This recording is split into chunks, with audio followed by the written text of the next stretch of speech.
اللهم لا تدع لنا ذنبا إلا غفرته، آمين ولا هما إلا فرجته، آمين ولا دينا إلا قضيته، ولا حاجة من حوائج الدنيا والآخرة إلا قضيتها يا أرحم الراحمين. آمين اللهم يا حي يا قيوم يا ذا الجلال والإكرام، يا من تسمع كلامنا وترى مكاننا آمين وتعلم سرنا ونجوانا، اللهم وفقنا في سبيلك، آمين اللهم وفقنا لما تحب وترضاه. آمين اللهم إن كانت هذه ليلة القدر فاقسم لنا فيها خير ما قسمت، آمين واختم لنا في قضائك خير ما ختمت. آمين اللهم اجعلنا ممن تدركهم الرحمة، آمين ثم المغفرة، آمين ثم العتق من النار.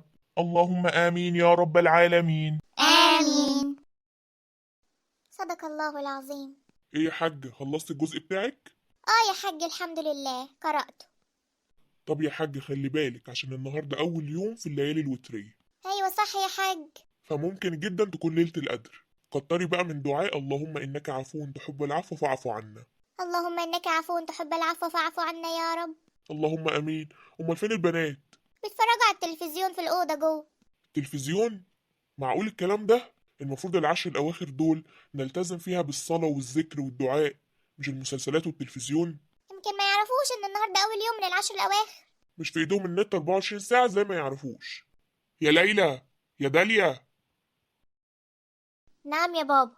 إيه يا بنات، سايبين الصلاة والذكر والدعاء في العشر الأواخر وقاعدين على المسلسلات؟ ما هو يا بابا عادي يعني. لسه بدري على ليلة القدر. بدري؟ إزاي يعني؟ مش هي يوم 27؟ لا يا حبيبتي، هي يرجح إنها ليلة القدر بس مفيش دليل قطعي. يعني إيه يا بابا؟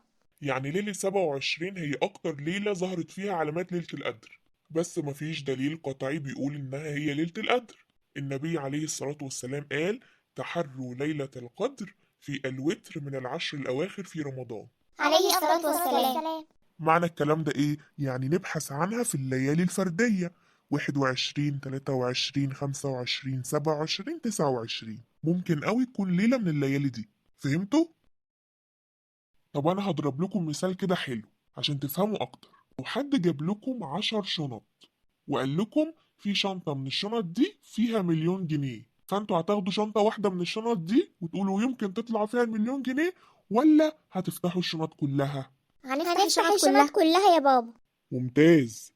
ليه بقى تفتحوها كلها؟ عشان ناخد 1,000,000 جنيه. بالظبط كده، نفس الكلام على العشر الأواخر، اعتبروهم 10 شنط وبتدوروا فيها على 1,000,000 جنيه اللي هي ليلة القدر، فلازم بقى تتعبدوا فيها وتصلوا وتدعوا كتير في كل الليالي عشان ما تضيعوش عليكم الفرصة الذهبية. طب يا بابا هو احنا هنستفاد ايه لما نصلي في ليلة القدر يعني؟ انا عارفة ان هو ثواب كبير وحسنات وكده، بس هي ليه يعني مهمة قوي كده؟ ليلة القدر ربنا بيقول عنها إنها خير من 1000 شهر. يعني يا داليا لو صليتي فيها ودعيتي فيها كأنك صليتي ودعيتي أكتر من 83 سنة. متخيلة؟ يا بابا كل ده؟ شفتوا بقى، يعني بتصلوا وتدعوا اكتر من عمركم كمان. دي فرصة كبيرة وكرم من ربنا، نفوتها كده زي اي يوم؟ ويا حبايبي المسلسلات والنت والحاجات دي كلها ملحوقة، مش بعد رمضان كله بيتعاد تاني. ايوه يا بابا كله بيتعاد تاني بعد رمضان. طب خلاص، نقوم بقى دلوقتي نصلي ركعتين كده قيام ليل جماعة وندعي فيها. ماشي يا بابا. يلا أنا هتوضى الأول. يلا كل واحدة فيكم بقى تكتب الحاجات اللي نفسها ربنا يحققها لها في السنة دي، وهنلح بقى بيها في الدعاء في الليالي الوترية. انا هدعي ان انا اتجوز. تضحكوا عليا يا بنت انتوا وهي؟ اصل الليلة يا ماما بتقول راسي. والله ما انت قايله. يو في يا بنت انتوا وهي، فشتكوا عايمة ولا ايه يا اختي؟ لسه واقفين تضحكوا؟ ما توضيتوش ليه ولبستوا الإسدالات؟ حالا يا بابا هو رايحين نتوضى. البنات دول عليهم حركات. سيبيهم يا حاجة، بنات عايزين يضحكوا ويلعبوا. يلا قومي انت كمان اتوضي ولا متوضية؟ يا حاجة انا متوضية، هدخل بس ايه افرش المصليات كده واحضر الأوضة. ماشي يا حاج.